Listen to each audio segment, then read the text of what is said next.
Hello, Dave Hodges here. Hello, Dave. Daniel out here. Well, good to be with you, Daniel.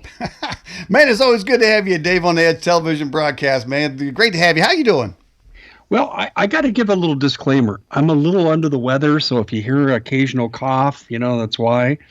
But the show must go on, so I'm sure I can get through this. But like I said, I'm going to sound nasally, and so I apologize ahead of time.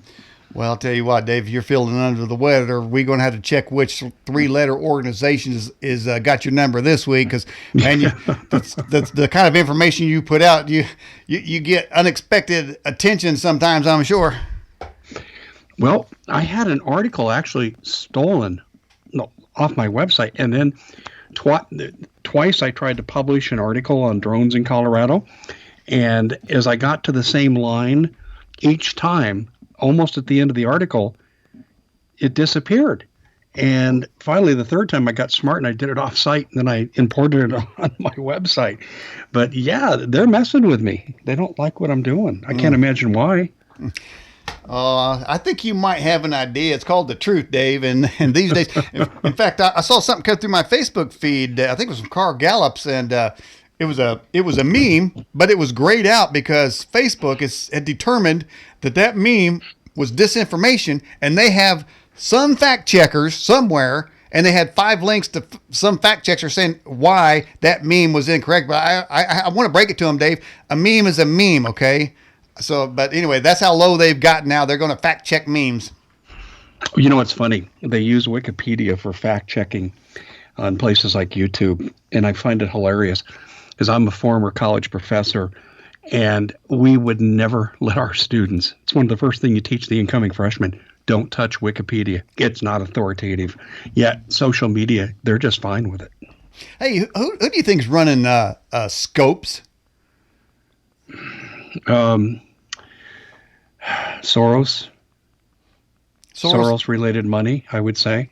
Why is that freak behind every nefarious activity out there, Dave? Well, he's the front man. He's the minister of disinformation, and that's what he does for the globalists and their secret societies. Mm-hmm. Now, Dave, you're not a member of any secret society, are you? Well, would you like to join one?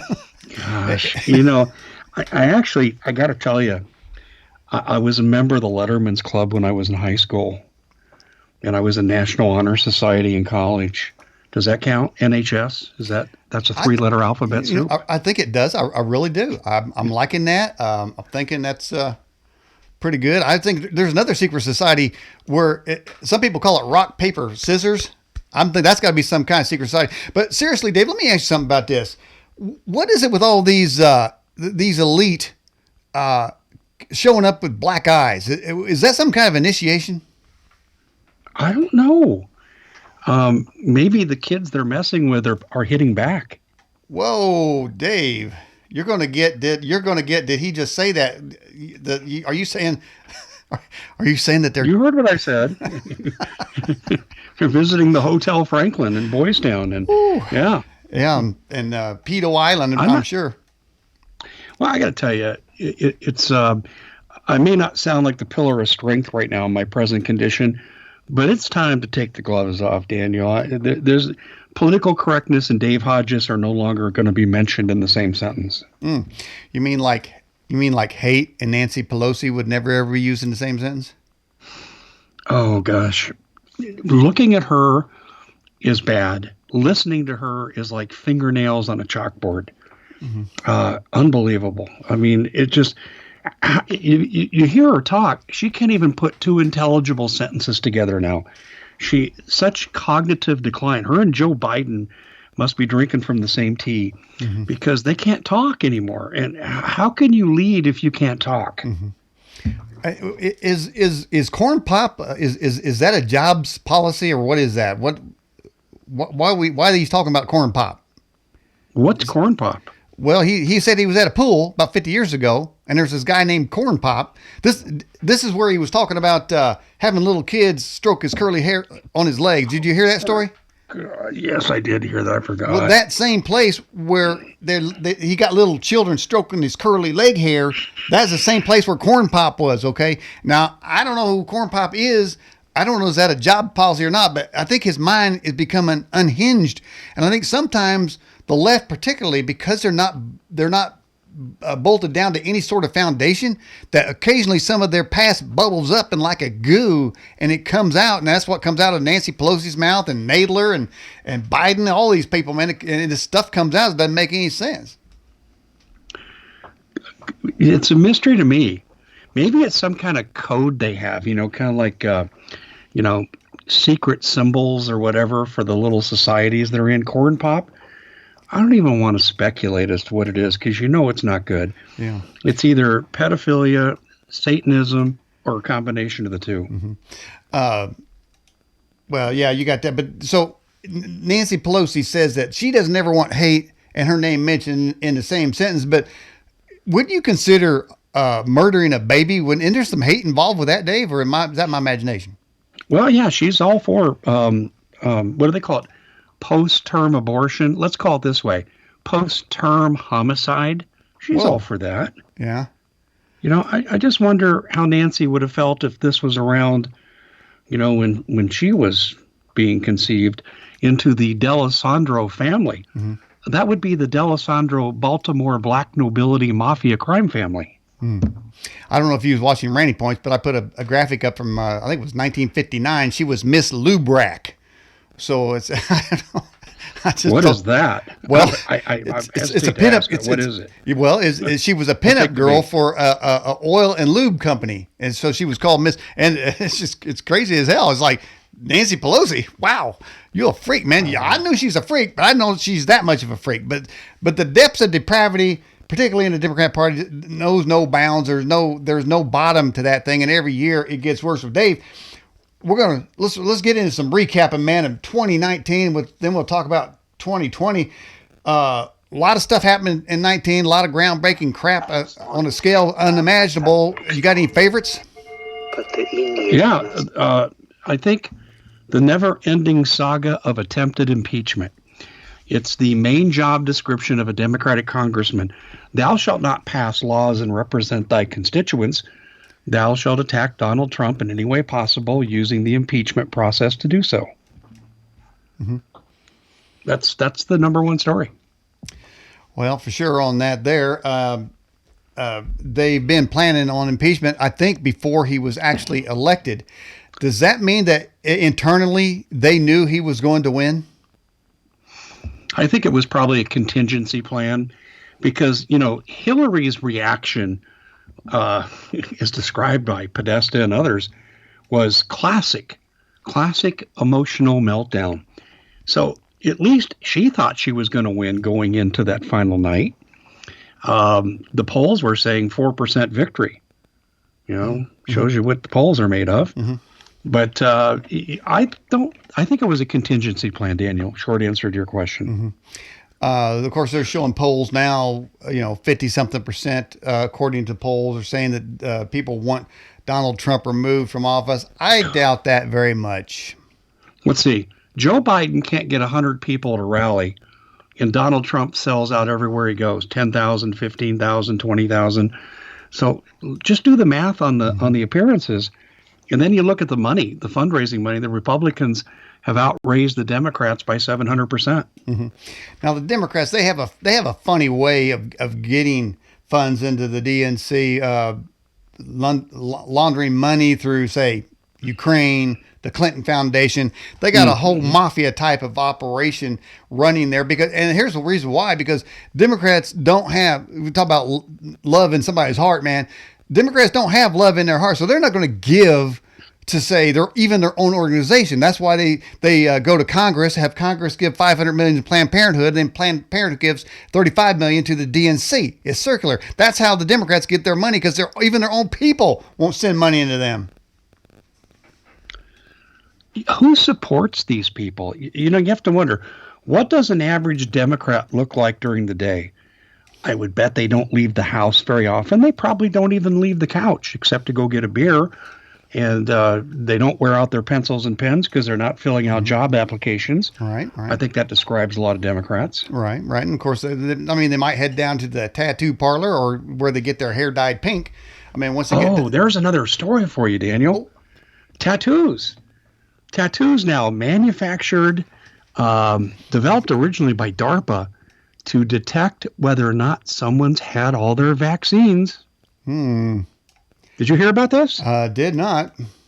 Yeah, I did a podcast on this yesterday, and it's it's going to be given to all school children eventually, and all you got to do is just scan the tattoo. You've had your vaccine or you haven't.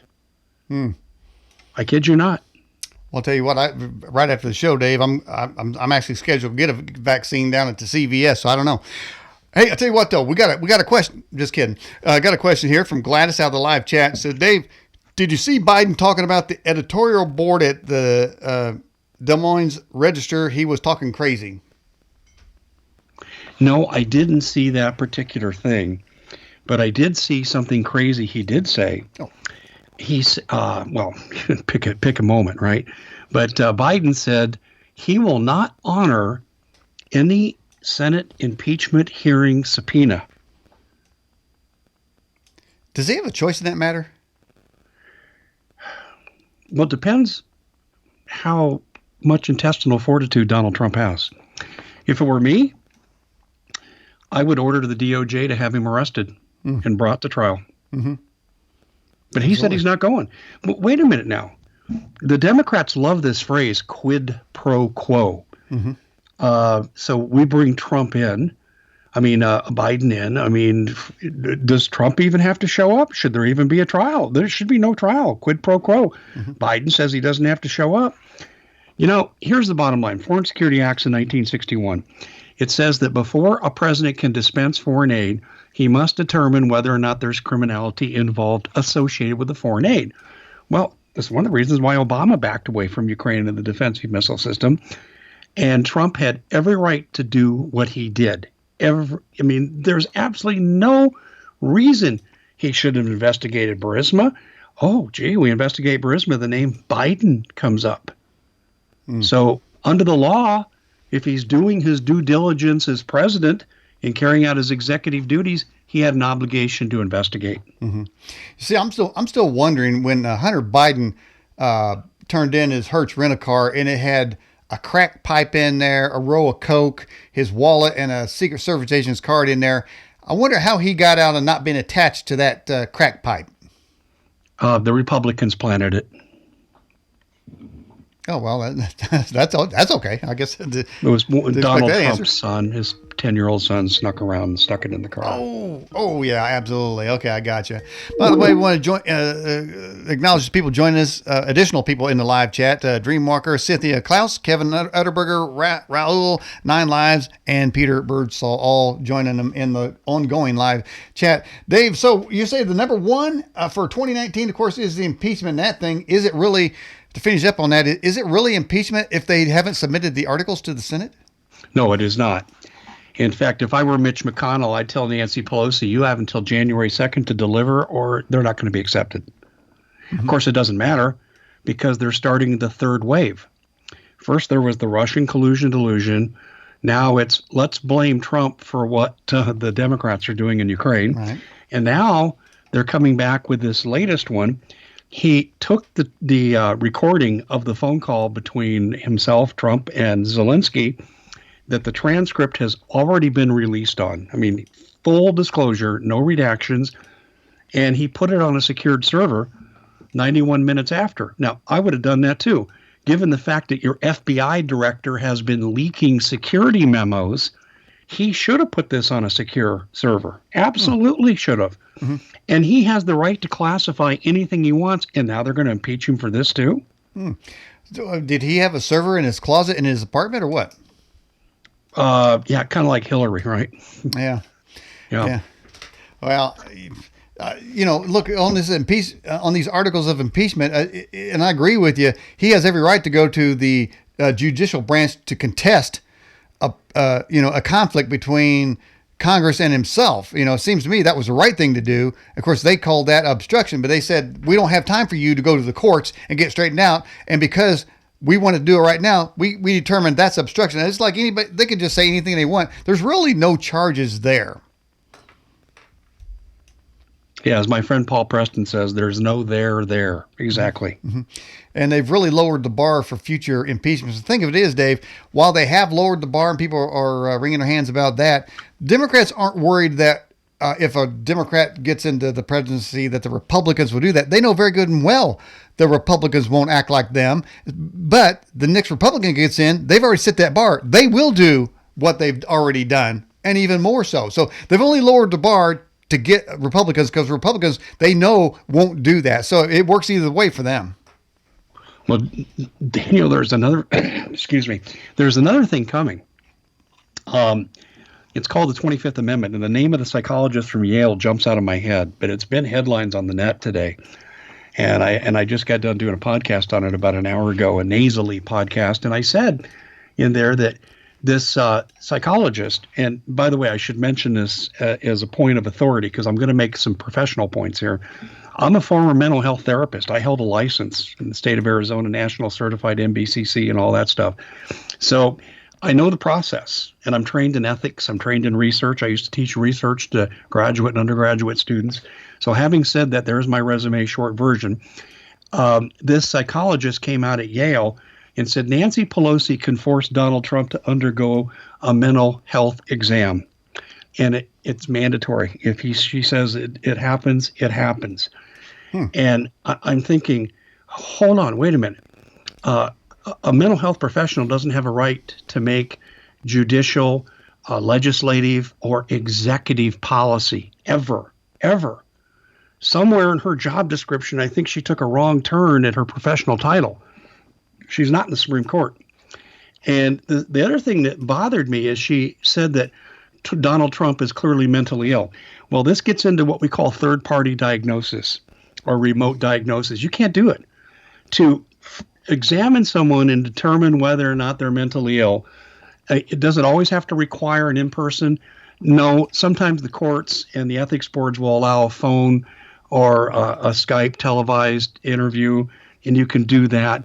But body language is a big part of it, so it's really frowned on in the profession, and the courts don't take this testimony very seriously. But she's saying this can happen, and here's what's wrong with this. First of all, you can't watch someone from afar at a news conference and see them get mad about Nancy Pelosi and say, oh, they have antisocial personality disorder, or they have narcissistic person. You can't do that. It requires a mental status exam that you go through 6 prescribed steps.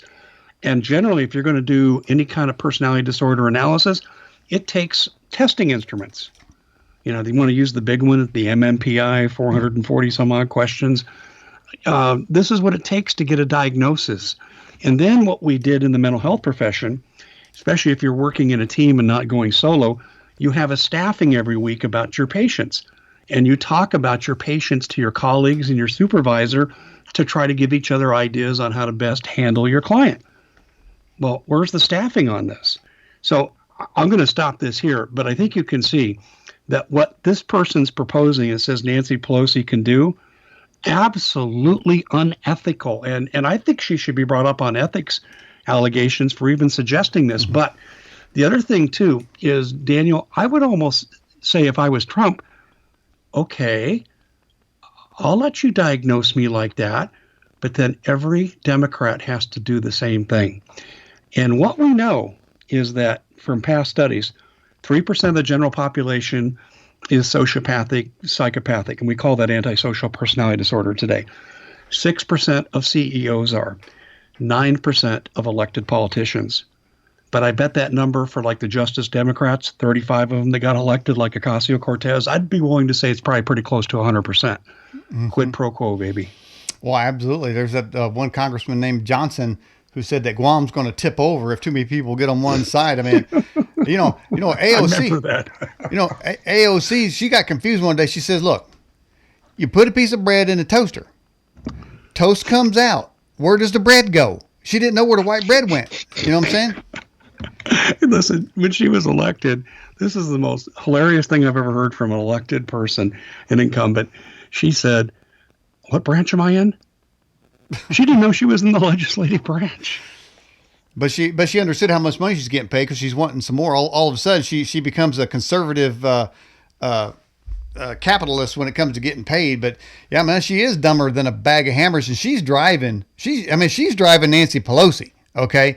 And of course, Pelosi's already unhinged. And so now she's got to deal with the Cortez and that squad thing going on over there, which I just call, the kind of infiltrators, what I call them. All right. Bunch of questions coming in for you.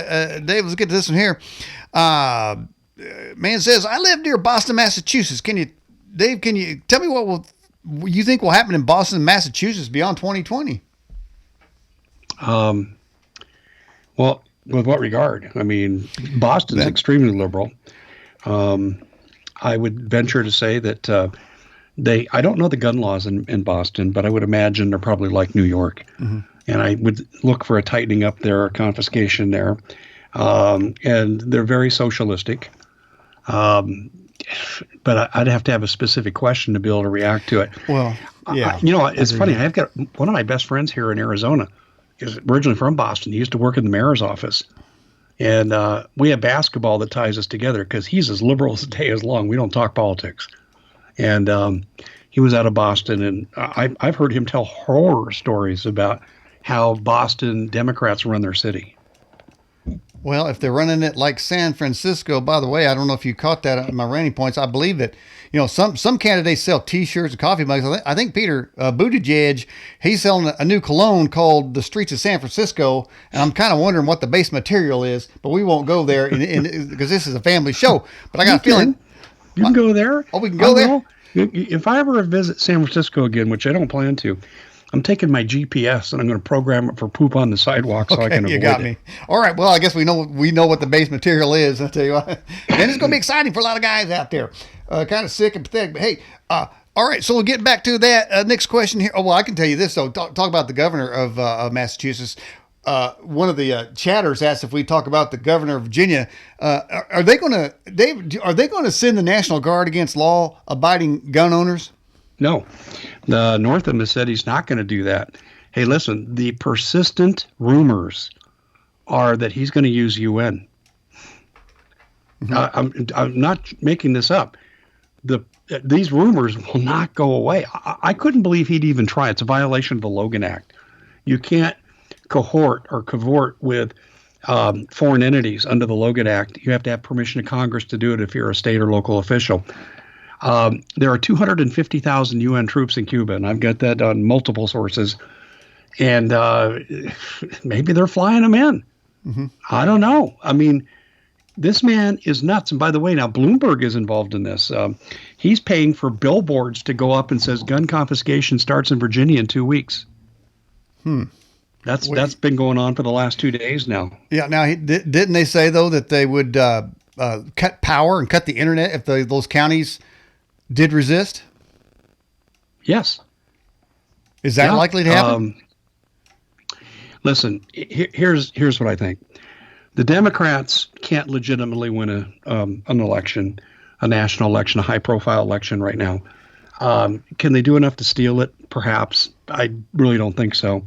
But what are they going to do? They are communists. They're Bolsheviks. They look like the Stalinists, Leninists. And how did they conduct politics? Well, when they couldn't win elections, they started revolutions. Mm-hmm. Then they would mass murder their opponents. Listen, I think these people are capable of anything. And I think that when we look at gun confiscation, Daniel, I don't think it's a matter they think they're going to get all 423 million guns out of America's hands. I think what they're thinking is let's just get the conflict started. And under the Kigali principles, which the UN grants itself authority to enter a conflict zone, maybe the UN will enter in on their side, and then you got a full-blown civil war. Mm-hmm. We talk about the stupidity of Nancy Pelosi as if she doesn't seemingly making mistakes. And I've seen so many articles saying, miscalculation, this, that, and the other. But I've got a feeling, Dave, this is my conjecture, that she's trying to create, or she already has created a constitutional crisis. She's going to ask the Supreme Court to step in and nullify Trump's power until the constitutional crisis is ended, and therefore have to put in the alternative person the country would have elected, Hillary Clinton, until that crisis is resolved. What do you think about that? No, that's unconstitutional. That doesn't even follow anything close to impeachment and conviction. Mm-hmm. Well, what she's doing now isn't constitutional. I don't know. I don't think Constitution is a safeguard with that woman. Well, I've asked myself this question. Why didn't Trump walk up the hill there, go to the Supreme Court with his lawyers, and start filing on secret witnesses, hearsay evidence, all the violations of jurisprudence? And I'll tell you why I came to a conclusion why he didn't. He wants a trial in the Senate because he wants Burisma, Ukraine, and Latvia to spill over on these Democrats in a public forum. Yeah, that'd be great. Get that crackhead Hunter Biden in there. All right, got our guest question at the top of our website there. Came in on our website. It says, this is from Gord in Canada. It says, Dave, the vaccination tattoo sounds like the mark of the beast. In an epidemic, people without a tattoo in their right hand or forehead cannot pass. What do you think about that? It could be used that way down the road. I don't know how they would adapt it to buy or sell. And that would really bring in the biblical part of it. But it's a good question. And I have to tell you, when I came across that information, I also had that same thought. All right, we have this question. This is going to out of the live chat on our website. Doreen asked this question: will the economy collapse in 2020? If conflict starts, yes. If we have widespread violence across the country, yeah, because the just-in-time deliveries will stop. You know, your grocery store to keep going, depending on its size, needs between 3 and 6 just-in-time deliveries every day. I think Walmart stores average about 6 to 8. And if there's conflict, those trucks aren't going to run. So, yeah, that would collapse an economy. Also, too, how much debt can we take until the last straw breaks the camel's back? I don't know that we have a firm answer on that, but you got to think at some point in time we're going to approach that. And then you've got the Federal Reserve giving away $150 billion a night to unspecified banks in what I would call a pre-bailout special. And everyone's hoarding gold now.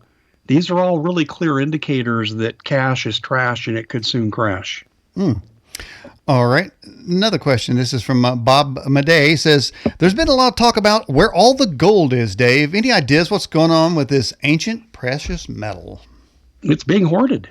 And that's why people need to grab gold while they can right now. If we go into an economic crisis, the dollars you're holding will more than likely at the end of that crisis be good enough just to burn in your fireplace.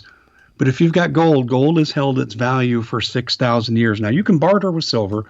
Gold you hang on to because you're hoping you'll come out the crisis on the other side. I'll give you an example. Wealth is relative. If I have a dollar and you have a dime, Daniel, I'm rich, you're not. If I have gold and that's the only really acceptable medium of exchange other than trading and bartering, then when we come out of that crisis, I'm rich, you're not, I have more power. So that's why I say, when in Rome, do as the Romans do, and the golden rule says he who has the gold will definitely be ruling. Space Cow asked this question. Do you think they would create a tattoo that is programmable? I'm assuming is he getting into mind control? I mean, I'm not quite sure how to interpret that. Could it turn on your central nervous system? I suppose. I mean, I don't know. I don't know enough about the tattoo except I know it's scannable for vaccine compliance. Okay. All right. For those of you just joining us on our Newsmaker line tonight on Skype line, we have Dave Hodges back with us. We're talking about top events of 2019 and what do you think might come in 2020. Dave, we talked about the impeachment, which is a very large thing. I know we also had a couple other topics of note. Record economy. We've had the Epstein murder. We had Brexit in England, Boris Johnson, and in Hong Kong. Seemed like the Boris Johnson getting elected is sort of the Trump of England, and then Hong Kong waving American flags. Is there a worldwide resurgence because Trump is so popular here? I think so. I look at it this way. The human spirit craves freedom, and it comes from our Creator. God gives you a choice to follow Jesus, his son, or not. And you'll pay a price at the end if you don't, but you have the freedom of choice. Freedom is inherent in all human beings. And what does communism do? What do governments inherently do if they last long enough? They rob people of their freedom. And I think what we're seeing around the world now is good old-fashioned healthy rebellion. And the yellow vests, You got Hong Kong. You've got people resisting communist takeover in Chile, Ecuador, and Bolivia. It's going on all over. I think the latest account I came up with was about 17 countries where this is going on. Mm-hmm. And to some degree, it's happening here because of the man we elected to the White House. Mm-hmm. In my ranting points, I was talking about there was a guy in the news this week. Trump was at a rally, and his name's I think was it Charles Dingle. He mentioned him, and he in the terms of mentioning this congressman who's dead now, said that he might be looking up.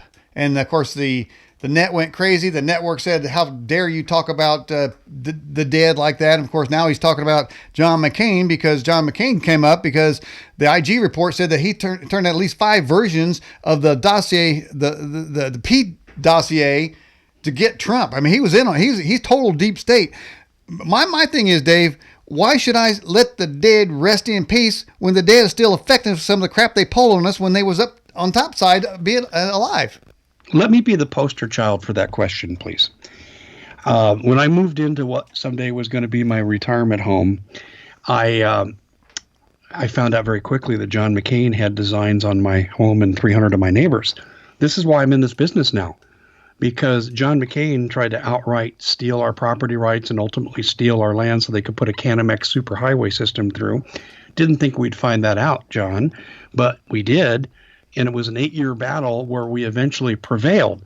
Now, in doing that, I had to go on radio and newspapers, started writing articles, and hence the Common Sense Show was born because of John McCain. And I can tell you, I know enough about McCain and the family he married into and all the other stuff. I would give points and still bet that McCain is looking up. All right. I like you even more, Dave. No, we definitely agree on that. I mean, come on. I don't know why, the left has made him a god. You don't talk about John McCain, and you don't talk about Dingle, and you don't talk about that other guy that croaked just the other day. What was that guy's name? Boston. His district's in Boston. Who is that guy? I'm not sure who you're talking about, but I can tell you one thing about McCain. You want to talk about someone who's a sociopath? He never met a temper tantrum he didn't like that didn't have a middle finger at the end of it. I mean, this guy was notorious for his infantile temper. We had to be giving him the mental status exam from remote locations. Well, that's true there for daggone sure. Yeah. So we got here's get another question that's going on here.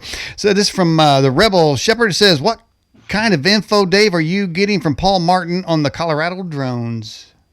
Oh, well, I'm not getting too much from Paul, and I'm not allowed to say the sources I'm getting it from. But I will say this. The drones are real. They weren't 17. They ends up there like about 170. Mm-hmm. And the Denver Post immediately moved to cover it up. They were so nice to do that for the deep state. They wrote an article like the day I came out with something at 6 a.m., my time at Mountain Time. And the Denver Post actually published something on their website by 1 p.m. And I think they were countering me. And what they'd have clickbait subtitles. And it was like, wow, this is really something. Got to go see what this says. And then you read further down and you read, Mr. Mom Pa Kettle, they were chasing 8 drones. And they got up to speeds of 50 miles an hour until they ran out of gas. I mean, they wrote the article in such a ridiculous manner in the text. The subtitles would make you read it, but the text was designed to discredit the reports. Yeah, this one guy reported a drone came down and looked in his window at him. I mean, it was like the National Enquirer. Mm-hmm. And so it was clearly a cover story to try to get out ahead of things and put it in the paper and then discredit it. Mm-hmm. But the drones are real, and I will tell you what I've been told. And the authority on this is really good, and it goes to the highest levels in our bureaucracy, in our government, that someone did try to launch a drone against a high-profile target, a Hellfire missile from a drone, and that action was stopped. And the people that stopped it were the Trump administration. They're well aware of what's going on, and they're not targeting just gun confiscation. They're targeting gun owners. And I've been told they're starting in the rural areas, and they wanted to start conflict. They wanted to kill people, and they have been negated. They're not giving up. And Daniel, here's something that we go here, and I'll tell you what I've come to the conclusion of having. Let's put it this way: I've talked to some very high-powered people on this, and it's the considered opinion, and I agree with this opinion, that they're wanting to use violence to promote Civil War stuff. But here's something else that's even more telling. If Washington, D.C. has something bad happen to it, let's say it gets nuked or there's a pandemic or whatever, what becomes the new capital? Colorado. And it's interesting, they got to clear out Colorado, and I think this is what the drones are for. And here's something else about Colorado that Paul Martin does know, and this is, he and I have done podcasts on this. There are an estimated 25,000 special operations persons who are now retired, and they have like 38 Lapuas. They're well armed. They network with each other. This is an area you'd have to clear these people out. Now, we know the Gurkhas, which are an anti-guerrilla force, are in northern Colorado. They shoot at Paul Martin's range occasionally, and I'm sure they've been brought in to counter these guys. The drones have come in to counter these guys. Colorado could be a battleground if D.C. is taken out in a coup and they move the capital to Colorado. What's in Colorado? DIA, CIA, NSA. It's an interesting theory, and I will tell you this: at the highest levels of our government, this is the operating belief right now. Well, the rest of the people in Colorado will be high, so they're not going to have any effect in this here. By the way, somebody clicked on our question for tonight's guest and described themselves as fact checker. Said, Dave, the UN has no standing army. No, they use signatory members. I'll give you an example. Obama signed us as the 29th signatory to something called the Kigali Principles. And I have an article up on my website right now.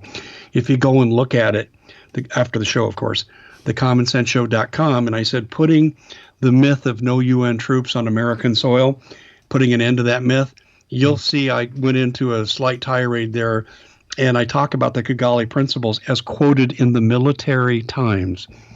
The Kigali Principles, we became the 29th nation to sign on to it in the lame duck period after Hillary was defeated and before Trump was inaugurated.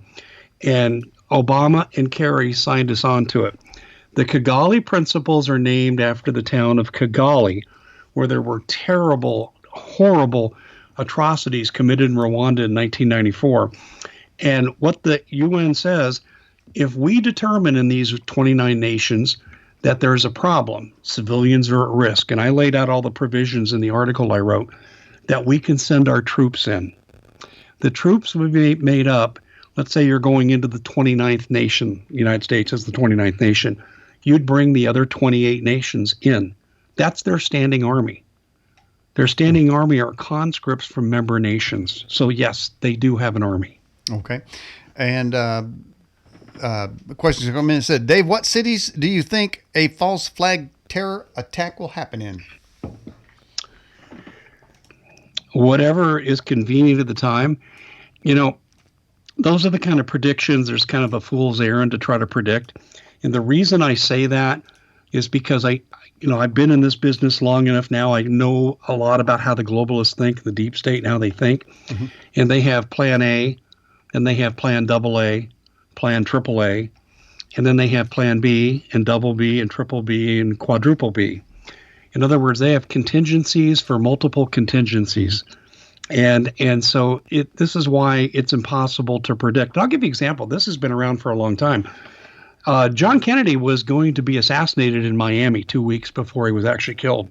And it was Miami detectives doing a drug busting with the recorders in play, where the guy is describing how he sold the guns to the assassins in tall buildings. And what they did is they helicoptered John Kennedy into his location because of it.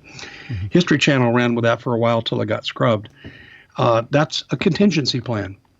Now, where do I think you get maximum benefit from a contingency plan? Well, I'll tell you, if I were thinking like a deep state person, I would probably pick out an immigrant population, a leftist immigrant population, and frame the Lee Harvey Oswald of the day as a right-wing, white nationalist, white supremacist, Christian, all the things you want to vilify. I'd frame that person for a mass casualty event. Alrighty, let's get to this question here. It says, this from Kevin. He says, Dave, do you think the third temple in Jerusalem will be built before 2025? I don't know. When I read the Bible, I get different feelings. Every time I read it, I kind of, and it's something I need to do more research on. And I'll be honest with you, and I'm going to defer to Scripture. I'm not going to defer to political guesswork, because I think this could be highly symbolic to the final days, to the tribulation. And quite honestly, I got to tell you, I've got to do more legwork on this and do more reading and interpretation and talk to people I trust. Well, I'll tell you what, though, it seems like every time Peter Buttigieg gets out there on the stump, he's quoting. I think he's trying to quote Scripture, but I think there's a bunch of pages missing out of the Bible that guy's reading. All right, let's get on to this next question here. Slid that one through, didn't I, Dave? All right. You're making me cough here, man. That's okay. All righty. Oh, well, here's something now. I'm going to get this name wrong here. Soteriology 101, that's the avatar name, says, Dave, is there any good news here? We're living to fight another day. Okay. The good news is the person that wrote that is alive. I mean, there's a lot of good things. Here's the thing, too. There's an old saying, and it goes towards prisoners in prison trying to find a meaning in life. And the saying goes like this: your freedom is the space between the bars. In other words, is your glass half full or half empty? And when I walk away from this tonight, when we leave, I'm going with my family and we're going to the movies. We won't be talking about this stuff. We're not going to deal with any of this stuff. We're going to enjoy each other's company. Wait. And you got to carve out good times in your life and appreciate the blessings that God has bestowed upon you. Yeah. Sounds to me, Dave, that you've taken the advice Trump gave Greta Thunberg. He's told her, said, go watch a movie. Of course, I think the movie she's in is a horror film, so I don't even know. All right. Listen, I'm going to say this about Greta, okay? She's a child who's being terribly misused. I think this is child abuse, what they're doing with her. She needs to be meeting boys and learning about that and learning to grow in her friendships and growing academically and preparing for her next step in life. She shouldn't be fighting adult battles when she doesn't have A, the educational background, or B, the training to be saying the things she's saying. And this is why she ends up getting frustrated and making ridiculous statements like, well, we're just going to line the world leaders up against the wall, meaning to execute them. Listen, I don't even hold her accountable for that. I don't think she really meant it. I think she was frustrated. This is child abuse. I mean, this is how bad climate change people have become. They don't rely on science and studies. They rely on the uninformed opinions of 16-year-old girls. Well, Dave, right there for that previous question, the previous questioner, you are the ultimate optimist, because I would have said she's probably going to go out there and meet girls. You said, boy, so that shows your optimism right there. Okay. I think we ought to place a bet on which one she's. Oh, and I would be called, I don't know, genderphobic or something for saying that too. Oh, well, hey. Okay. It's all right. Anyway. I wasn't making a pejorative judgment. I would just say she should be free to be a teenager is what I'm saying. Oh, bless your heart, Dave. I know that, of course. All right. Anita A says, Dave, how far do you think Trump might get on the Middle East peace treaty? And Dave, I got to say, man, these guys have been fighting forever, man. Half the Middle East is a big pile of rocks. I don't know. Do they grow food over there? What do they do over there? I don't even know.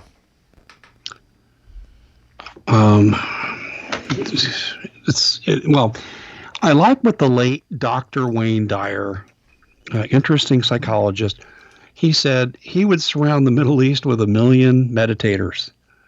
And I think there's something to be said. These people need to take a chill pill. Now, I'll say this. Most people in the Middle East are just like you and me. They want to live their lives, have some fun, have roof over their head, clothes on their back, job to go to, and kids that have a chance at a future. And they want to be left alone by their government. But see, there are those people that want to be left alone, and there are those who won't leave them alone. And people around the world are pretty much the same. 90% of us are all decent people to various degrees. It's the 10% you got to worry about. But their 10% is a hybrid 10%. It's a dangerous 10%. It's an antisocial 10% that would think nothing of inflicting the most maximum mass casualties they could. They're very dangerous in that 10%. Well, Dave, you just gave me a trigger word when you said hybrid. The cowboy's mind instantly goes to, did we hear disclosure in 2019 when they released the Tic Tac videos from the Air Force jets, the Navy jets? Well, I think it's programming. It's not swamp gas like we heard all was in the 60s and 70s. So they're acknowledging that craft can do things that defy our three-dimensional physics explanations, our Newtonian physics, not our quantum physics, but our Newtonian. Mm-hmm. And I was at a conference where I heard the guys speak, and they talked about the UFO going from sea level to 80,000 feet in 1 second. A right angle turn with the G-forces would kill any pilot unless you can displace gravity, and that gets into quantum physics. And they're selling it kind of like implied alien. Mm-hmm. And I'm going to say this, two things. I have two reactions to this. One, the events did happen. I think they're being accurately reported. And two, it's nice to see the Navy kind of lightening up and allowing their pilots to speak to the truth. But on the other side of the coin, I ain't buying the ET thing. There's no proof. My dad worked with captured German scientists in reverse engineering advanced theoretical physics in a laboratory on paper to go to research and design. And he asked him, he said, how'd you guys get 300 years ahead of us? Oh, we got it from the aliens. Did you ever meet them? No, but that's what they told us. But see, we know the Nazis were into the occult, big time into the occult, all of them.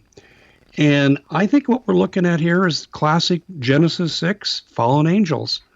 And I think they're pretending to be aliens. And I'll tell you, I'll bring up a term I first heard from my father when he gave me disclosure before he died about classified material that I could not reveal until his security oath expired, and that was in 2013. It's called Operation Bluebeam. Mm-hmm. Fake alien invasion designed to get the governments to capitulate to a central authority for the defense of the earth. Independence Day concept. That's a real deal. This is a real plan on the books. Not saying it's going to be operationalized. I'm just saying the plan exists. Mm-hmm. And if you are an evil entity, what better way to do it? That's my view of this. Mm-hmm. My view is keep my gun locked and loaded. If some great alien comes around here, I'm going to blast him right in the big black eye. All right, Dave, let's get to another question coming out of it. What about predictive programming? The writer questions. 9/11 was on all the movies of the 80s and 90s. Is there predictive programming for anything coming up in 2020? Oh, they would like my website. I do a lot on predictive programming.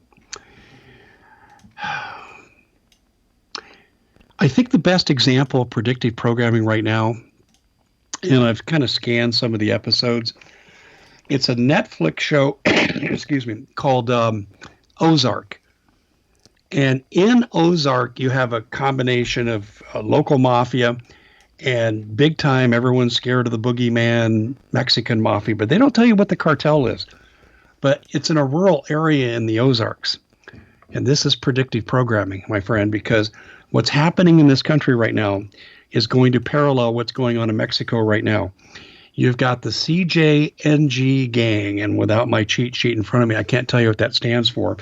But it is the competitor for the Sinaloa cartel for drug distribution in northern Mexico, and they are setting records on killing each other. Oh. And the Sinaloas control a lot of the drug trafficking in our major urban areas, and the CJNG has come in, and just like the movie, or just like the show, it's been a 2-year series waiting season 3, they take over the drug trafficking in local rural areas. And it ain't going to be long until the CJNG conflicts with the Sinaloas, law enforcement's caught in the middle, massive deaths, political assassinations. And if people doubt the veracity of that comment, I'll take you back to 2014 when we knowingly and willingly and provably admitted MS-13 to this country. And who are they? The assassins for the cartels. In fact, Trump knows this. This is why the DOJ busted 100 of them in D.C. last week. So that's predictive programming. Another good predictive programming show that I really enjoyed was Colony. It was high-tech martial law.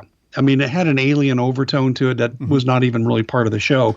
But the fascinating part to me was the high-tech martial law and how they conducted it. And you got to see up front real tyranny at work. I thought that was outstanding. All right. Bob Madej says, Dave, what do you believe is your end game in all this? Are you doing, what does it say? Are you doing righteous work here, ensuring your life beyond this place? What are your ideas pertaining to the life hereafter? Well, I don't know what my future has here. I mean, the wrong people take over this country. I probably have a pretty short shelf life. But that's okay. The real reward comes after we leave this life. So yes, I am preparing.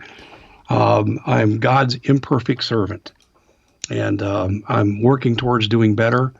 But I think my place with the Lord is secure. I think that's the answer that He's looking for. Mm-hmm.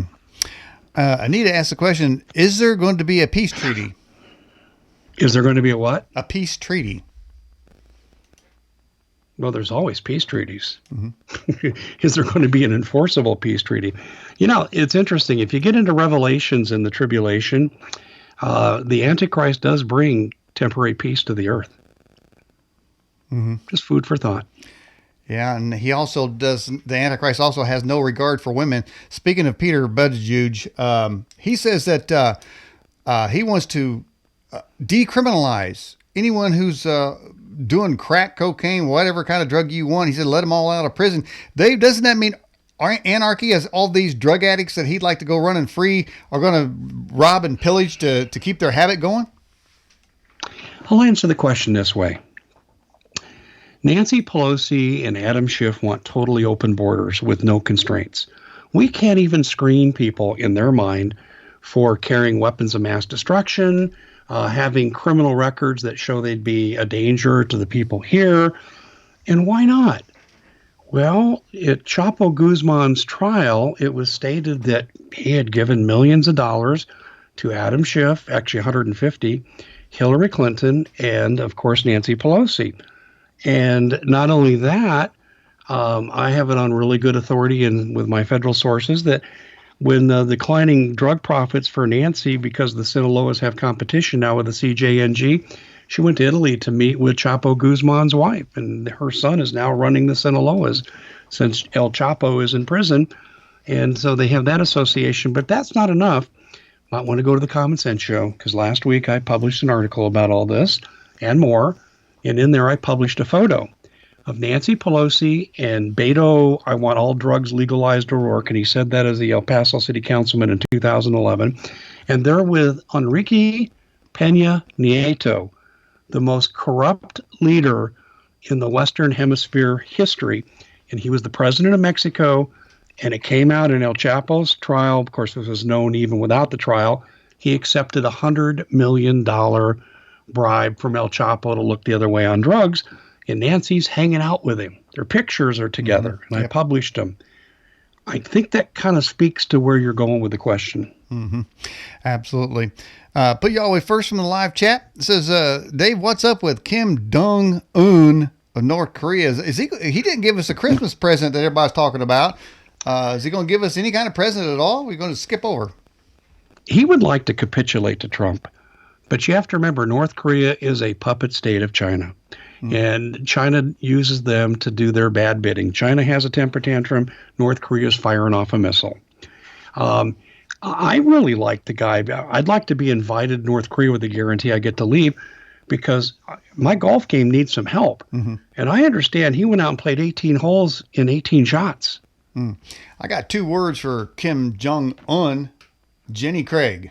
Now, moving on to the Rebel Shepherd says, Dave, did the thought cross your mind that Trump is fooling everybody and is actually making an agreement with that deep state and will be ending with a surprise UN invasion? Is he in on it? No, I don't think he's in on any UN invasion. Trump has done some things that made me raise my eyebrows. The John Bolton appointment was huge, but he ended up using John Bolton to his advantage before he fired him. I don't know if he had that planned all along. Trump has done some head-scratching things. Jared Kushner should never be allowed inside the White House as George Soros' business partner. And the fact that he hasn't prosecuted anybody yet is a concern. And the fact that he hasn't gone after social media the way he should under Open Forum Law 230 is a concern to me. But no, I don't go as far as what the question implies. I think Trump realizes he's in a diverse country, and I think he's trying to placate his political enemies, and it's blowing up in his face. Mm-hmm. I do think, see, you could make the case from his background he's a globalist, but I don't think that's the case here. I think the man said, I'm going to be 70, I'm going to be this and that. I want a legacy, and I don't want to be known as a greedy billionaire. I want to be known as the man who turned around America, George Washington too. I think it's ego that's motivating him to do what he's doing. And he's trying to get consensus in his ruling, but you can't deal with the left. You have to stand up to him. And I think that's the mistake he's made a lot in his presidency. And it gives the appearance that he might be deep state. Mm-hmm. When I was on your program earlier this week, we talked about 2020 and that compared to 2019, 2016, we were talking about how the left went. I mean, to me, it was a defining point. That's where, in 2016, that's where, Antifa comes on the scene. People screaming at the sky come on the scene. Vagina hats come on the scene. Passing out Play-Doh in public schools. Drag queens in libraries. All this stuff. It's almost like a line of demarcation there. And all that, and the resistance came up. All these, the deep state came out. The coup was exposed. All this stuff happened, man. 2016 and coming up to 2019, Dave, I got a feeling that those things are going to be multiplied in 2020. What say you? Well, when you overthrow it, we're living through an overthrow. The Democrats can't legitimately win enough seats to control our government, and I say legitimately. And what is your next option? I called them Bolsheviks earlier in this interview, and that's what they are. And Bolsheviks, one of their tactics is a cultural revolution. First, you have to start from the bottom up, and you have to cause an upheaval in the culture. Anything that does not result in live birth, traditional male-female marital relationships, everything else is honored. And it's politically incorrect for you and I to celebrate our new moral standards in the country. And it is immoral and even white supremacist to support male-female marriages and having children. So this is a cultural revolution we're going through right now. Everything is challenged. We don't have two genders anymore. We have 97. We have boys with their penises cut off playing girls' sports. I mean, does it get any more insane than this? Well, I'll tell you what, I was debating whether in Randy Points, there's a picture out there, Serena Williams in a purple tutu. I don't know if you've seen it, but man, I thought, I actually hesitated on that one. No way. I can't, even me, the guy with a hat, will not put that picture up there because there's a whole lot underlying that. But right, there is a lot of confusion out there. And I predict that it seems that even the left is acknowledging that Trump is going to win. And that's what all this impeachment is about. So they're almost accepting the fact they have a bunch of losers, nutbags, and nobody's going to vote for it in the main election. So I don't know when they're going to start coming back to the center. But people are suggesting that they're not going to take too kindly to Trump being reelected, and they may actually converge on Washington and cause riots in the streets nationwide. Do you suspect that's going to happen? That's what the gun confiscation is all about in Virginia. It's going to happen in California. It's going to happen in Illinois. It's going to happen in a lot of places where there's blue governors. So you think there could be armed conflict in this country, Dave? I think there's no question. If the Democrats take over this country, it'll take most of us about a year to realize, oh my gosh, we've been fooled. And depending on who controls the military will determine the type of conflict we have. Mm-hmm. If the military split, we'll have a civil war. The UN will be on the side of the liberals. If the military has been taken over almost in its entirety, then we will become the new Viet Cong. Did I read? Let me just finish the other point. Okay. When Trump wins, the left is going to do the same thing. Mm-hmm. Well, there's going to be armed conflict no matter who wins. Mm-hmm. Let's go the other way. Let's just say Trump wins, and the Democrats and their insidious plans figure a way to take him out. Whether whether calling in the DC police force or whatever for some crime they say he's committed, and he has to be sequestered and he has to be taken out, physically removed. Wouldn't you see an armed conflict from the other side? Well, Trump is well protected by Marines. There are a lot of people don't know about that, and I don't know the operational details, but I've been told a military coup is not likely. Mm-hmm. I have been told, though, and I've heard this out of DHS with good DHS guys, Fallujah veteran guys who love America. I've been told by them, by DEA, FBI person I've known for decades, the talk amongst the alphabet soups who are loyal to Trump is that they're not going to try another Lee Harvey Oswald. No one's going to buy the lone nut assassin with a diarrhea routine again. It'll be more than likely a mass casualty event designed to look like a random act of terrorism, and Trump is collateral damage. Therefore, it really wasn't an assassination attempt. Mm-hmm. That is a very strong prevailing feeling and opinion in the intelligence community. Mm-hmm.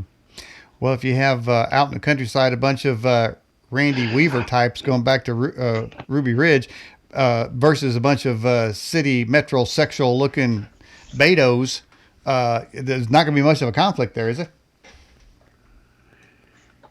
You have to understand that the people who oppose Trump on the deep state are extremely well armed at the upper levels.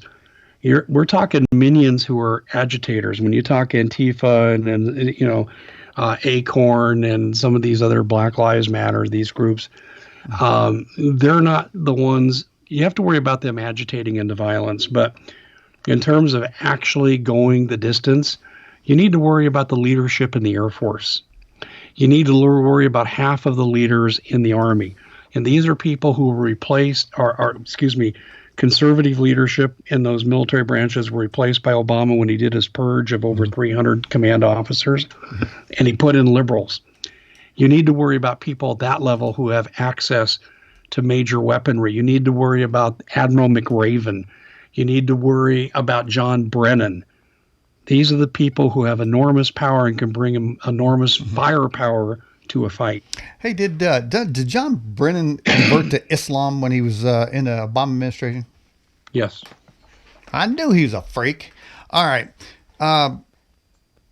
Let's get to another question here. It says, what do you think about the Koch brothers? They kind of go back and forth these days, seems like, or go both ways. Well, they've turned Colorado into a blue state, so much for their conservatism. They were highly involved in all people in Colorado will know what I'm talking about if you're politically astute. The Gang of Four that took over Colorado politics and turned it from a red state to a blue state. And the Koch brothers were very much a part of this. Wow. All right. Let's get to another question here. Anita says, have they succeeded in their revolution yet or not? Who? Well, whoever the hell's running the show. Who's revolting? Well, yeah, we got to know who the they is there, Anita. If you go ahead and finish that question out for us. When my son was 14, I don't know how to answer that question. I'm going to frame the question in a way I think I can answer it. The Democrats, have they won the revolution? They've won enough to make the future of this country uncertain. I'll go that far. Okay. And here's an interesting question from APC Services out of the live chat. Why are evangelicals turning on Trump? Of course, we know this earlier this week. I think Christianity Today, maybe it was last week, Christianity Today turned on Trump. I don't know. What did they have to say about Obama? I want to go back in their archives and find out. I bet you say he was a great guy. But why did Christianity Today turn on Trump? Because George Soros has taken over their magazine. Mm-hmm. You know, shouldn't we, knowing with those kinds of statements, shouldn't we go back and see what agenda they were kind of subliminally pushing in their articles? You know, say probably virtue signaling to Christians to act a certain way, say, hey, you should like Nancy Pelosi, or you shouldn't be against drag queens. I mean, I bet if you go back in articles, you're going to find articles that push Christians leftward, and they don't even know it, and they assume with a name like Christianity that they must have the Bible hotline to God, and therefore they're putting it down in the words, and they might believe him. But I think now they've been exposed, they're nothing but a bunch of left-wing hacks. We've got to go back and see what they were really saying.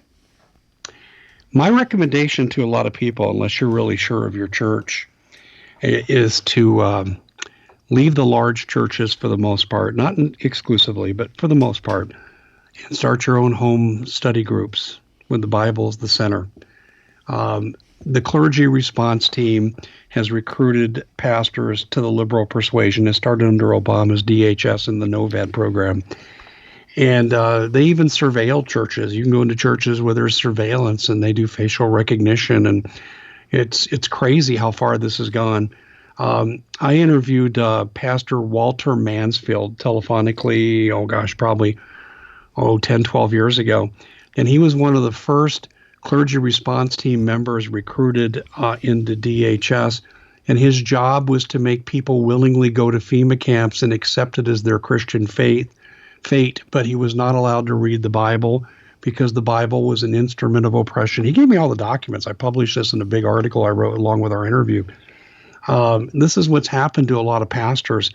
And at the time I interviewed him, I said, how many pastors are in the clergy response team? And he said, over 100,000. Well, that's over a decade ago. Mm-hmm. I don't know what's happened to it today, but the church is largely lost.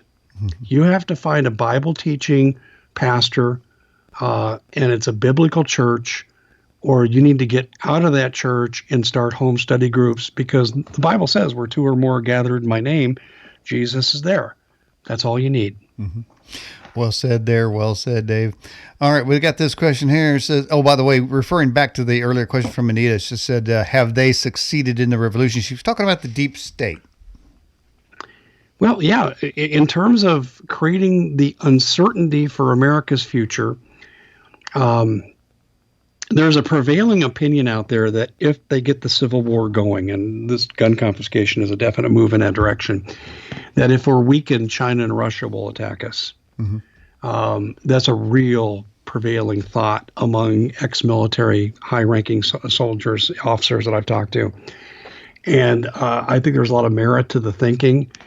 And the thing is if you came in and established a puppet government, who would you appoint? Well, it would be these Democrats, because they're communists. They don't believe in the rule of law. They don't believe in civil liberties. So those would be the people who would be ruling over us. Mm-hmm. Scary. Mm. Yeah, I certainly don't want that group of freaks ruling over us. Dave, in my ranting points, I mentioned a bunch of accusers of Kevin Spacey seem to all be dying off, kind of like in the Clinton way. Am I just reading something into that, or has he employed the Clinton Foundation way of handling problems? Well, with one death, you have, it's interesting that would happen, convenient. 2, you have, gee, what a coincidence. 3, you have a pattern, and he's up to 3. Mm-hmm. And then there's another one, I think, got in a car wreck. Oh, another guy dropped his charges. Who knows what they did to him? So, yeah, I mean, they take care of their own, Dave. And here's how they do it. They do it through either biological attrition. I guess it's how you like that word for deaths. And or you get a book deal, or you get a series on Netflix. But either way, they're gonna take care of you. That's what happens to anyone who could say comes against Trump, particularly. But in the pedo cases, the same thing is going on. And by the way, how does Bill Clinton get 27 or 28 trips out there to Pedo Island, and his name is not coming up with Epstein? Well, you know, Bill was a lawyer, and I'm sure he's out there representing the interest of the children. I mean, come on. Uh-huh. His wife committed 33,000 felonies with national security information, and she's walking free. Mm-hmm. Exactly. He's abused anything that moves sexually. Mm-hmm.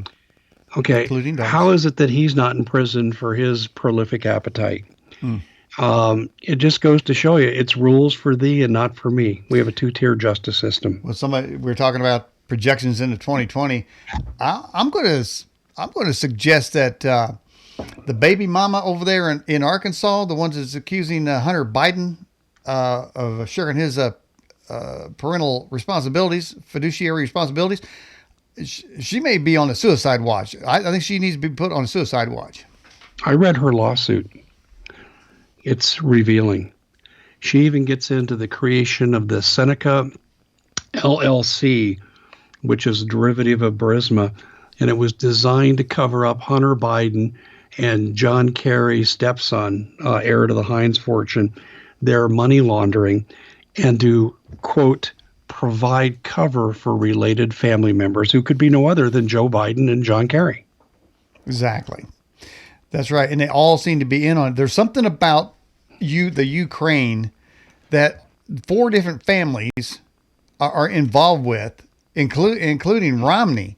And of course, I don't consider him a Republican anyway. It's just shocking, though, when you see that. And they all seem to have business dealings in there. And I think that's exactly why they keep going after Trump on Ukraine, because they're really hiding their own crimes. Well, that's it. If you look at Hillary Clinton in Uranium One, committed the treasonous act of selling uranium to the Russians, uranium she extracted illegally on BLM land, like Ammon Bundy. And, of course, that's a treasonable offense. We executed the Rosenfels in, 1952, I think it was, for selling secrets. She was selling the actual high-grade uranium. I mean, do the math. I mean, isn't she subject to the same punishment? Mm-hmm. So what did they do when Trump gets in? They take their own criminality. And by the way, Robert Mueller, and I've got 2 documents on the Common Sense Show that shows this, the Rostov memo and a State Department cable that both say the same thing, that Robert Mueller was the delivery agent for the first set of highly enriched uranium out of Uranium One. And I published that on my website, July of 2017. And I have the memos there, too, in the article. But she gets away with this scot-free. But what did they do when Trump came in? Oh, you got elected because of Russia. So they accused him of being a Russian sympathizer when they were actually in business with Russia. And now we got the Ukraine situation going on. And you're absolutely right. They're accusing Trump of doing what they have already done. Mm-hmm. It's called projection. But see, this is Saul Alinsky, Principle 13, Rules for Radicals. Mm-hmm. Somebody asked a question. Dave says, what's your biggest prediction for 2020? Let's blow this thing out of the water, Dave. What's going to happen? I think violence breaks out. And listen, there's no glee in my voice. If you go to my website, at the top of it says that the Common Sense Show stands for peaceful, nonviolent change. It does. Doesn't mean we give up self-defense, but it does mean that I look for political, social change. I'm not a bully, but I know human nature, and I don't see any way that we're getting out of this without a fight. Mm-hmm. I was on Michael Savage's show, and he asked me, he says, Dave, when do you think the revolution's going to start? And I said, the moment it dawns on the deep state and Democrats, they can't win.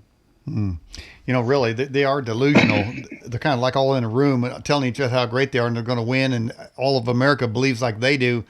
Dave, you probably know this already, but California voted against gay marriage 3 times in a row, and the reason is because their large population of immigrants from South America are Catholics, and they don't believe in Catholic, that. So, yeah, exactly. And so it took judges even to turn California around and force gay marriage on them, as liberal as you think that they are. But then that has to do with judge appointments. Trump has been naming judges left and right, and really his fingerprint is going to be on American politics, especially in the judicial branch, for years to come because of that. Well, this is why Nancy Pelosi, and you said this earlier in the interview, wants to go to the Supreme Court and get all of Trump's appointees undone. They see what's happening. Mm-hmm. At some point, they're going to see they can't win. Right now, I think they're in a delusional state, just like they were 2015, 2016, and everybody said Hillary's going to win by a landslide.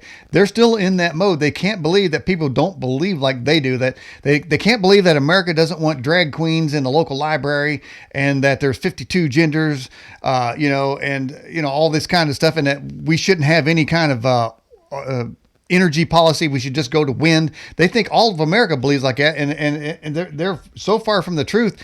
That's going to sink in. Is it going to take to the election night to sink in, Dave? No, it's going to happen much sooner than that. We're in for some dark, unpredictable days, and I'm not going to say by this date this is going to happen. This is the form it's going to take. But if you look at now, if they're putting Antifa in the streets now, and they're attacking veterans in wheelchairs, it doesn't take much of imagination to talk about how much worse it's going to get when the realization of defeat dawns upon them. But you said something earlier about drag queens, and I want to say something here. Who in their right mind as a parent would ever let their kid go through this? You know what? I don't think I've ever seen a parent being interviewed on that question. Well, I wouldn't have to be interviewed. I'd be in there causing a minor ruckus and taking my kid out. Mm-hmm. Well, I mean, I thought you were suggesting what kind of parents would let their kids do that. Obviously, there is some number of parents who would let their children in there with men. It's men in dresses twerking, usually with no underwear on, in front of little kids. The kind of parent that would allow that, it seems to me, those parents probably got their eye on their own kids. I'm just throwing that out there. Wow. Like I said, it's. I look at the in some of the Los Angeles school districts. I've read about some of the curriculum they're introducing for 1st to 6th graders, and it's highly sexualized. It's always gay oriented, which is neither here nor there. Kids that are 6 years old should never be sexualized, ever, for any reason, except bad people touch you in these places and make sure you tell someone and tell them no and tell somebody. That's the only thing you should be doing with kids of a sexual nature at that young age. Yet they're teaching kids at that age about oral sex and about masturbation. It just makes me want to throw up. Well, I'll tell you what, if some of the greatest generation was here, those that fought World War II, they went in, if they reincarnated here and went to the local library, they would Koch them sons of bitches. Yeah. You like that? I understand the sentiment. I'll just put it that way. I would never have let kids in my family ever be subjected to this, and I would immediately have moved to correct it. Fortunately, we were never in that kind of perverse environment. But it's, again, California, but it's spreading across the country. And they're making it mandatory. Well, they had this, I saw this exercise they had for 3rd graders where the teacher had the kids write someone who was gay about the virtues of their behaviors. And I'm thinking, I don't care what your position is, gay, straight, doesn't matter. You have no business asking kids that age to ever do something like this. How is this educational? How does this further the academic process? And this just speaks to the moral depravity of our country. And I think we have more to worry about our internal lack of moral resolve, like the Romans did, than we do from the deep state left, although they're participants in the decline of our morality. Well, that level of depravity, the normalization of depravity, let's put it that way, that will, from that basket of deplorables, it will come those that would say, you don't agree with our position, you go to the FEMA camp. The people that allow that aren't any further away from saying the people that disagree with them can get shipped out, something happened to them, chop their heads off, or to the re-education camp. Those are the kind of people to be making those decisions. So it isn't just the little kids. That kind of depravity is where those kinds of decisions to remove somebody who disagrees with them, because right now they're trying to do it through the courts to silence people, but eventually it'll get to where it'll be a crime, and from then excessive penalties will be exacted on those who disagree with that type of mentality. Well, you just crossed my line. See, that's self-defense. That's when it's time to fight. And that's really what you said in the opening of the program, Dave. You said that you're not restricting your speech anymore, and you're going to stand up and say what's right. Well, I plan on doing it, and I'm doing it now. There's a price to be paid for it. I've lost employment over it. I've been the subject of extreme criticism. But what I fear the most is the judgment from the Holy Father. That's what I fear the most. And so I want to be true to my beliefs as best I can, realizing I'm imperfect. Isn't there a scripture, Dave, that says, fear not those that can kill the body, but those that can kill the body and the soul? Yes, absolutely. That's right. And I wrote about this yesterday in an article. I finished the article with it. I said it should be apparent to people now that this isn't just about physical conflict between the left and the right. We are now battling the principalities of darkness. Mm-hmm. And that's Ephesians 6:12. And it really talks about how our real enemy is in the spiritual realm and it manifests in the physical realm. And I think that we've lost sight of that as a nation, because prayer can be offensive. Right behavior in accordance with God's rules can be an offensive weapon for virtue. And we've really walked away from that. And it's something that we need to rediscover, because I think this is our best weapon against the left, because they are truly satanic. Mm-hmm. Another scripture goes along with that, Dave, of course, is the fear of the Lord is the beginning of wisdom. And that's why the left seems so deprived and unhinged, because there is no fear of the Lord in them. And so there is no wisdom there. It's funny. Maybe I'm going to sound like I'm a hedonist here, but I don't really fear the Lord, because what he says is right. It's what we should be. We should aspire to live the lives that are prescribed for us in Scripture. Mm-hmm. And to me, that doesn't evoke fear. Mm-hmm. That evokes loyalty in me. Yeah, and I don't know that it actually means fear and a fear of a God that can destroy. I think it's the fear of the Lord, beginning of wisdom. Fear of the Lord is accepting that His truths are immovable and unchangeable. Yeah, true.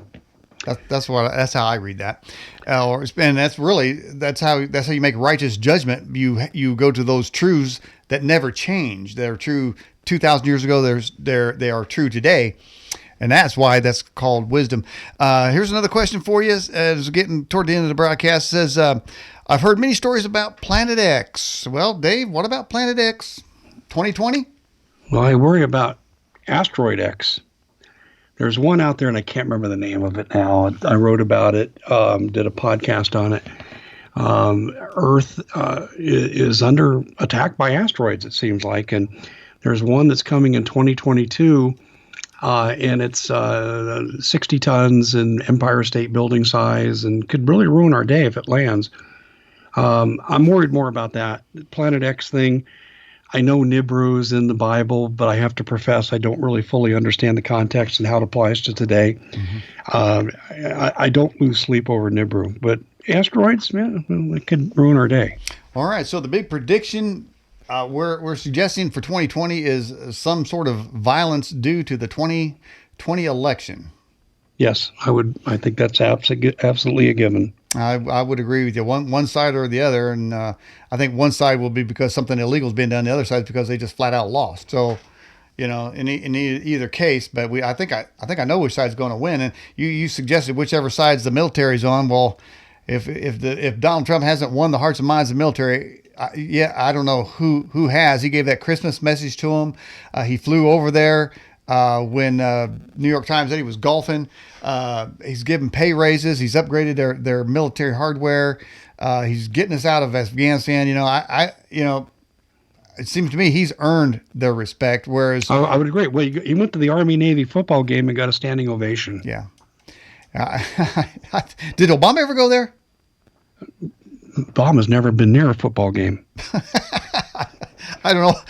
I saw a picture of him throwing a baseball. Man, if I ever seen a skinny jean wearing pansy limp wrist throw ever, that guy should never been a place where he has to throw a baseball, because it don't look right at all, man. It looked like a woman. But anyway, Dave, we're at the end of the broadcast. Any final thoughts? What about your website? What can people find going over there? TheCommonSenseShow.com is our website, and we have a large YouTube presence now, and that's at The Common Sense Show as well. And I really appreciate you having me on, Daniel. Always a pleasure to be with you. Sorry about the hoarse voice and the coughing, but I enjoyed it. Didn't even know. Dave's great to have you back on. Can we have you on again sometime? You bet. Anytime. Let me know. All right, Dave. Same here on your show, and I appreciate you so much. Thank you. Bye-bye.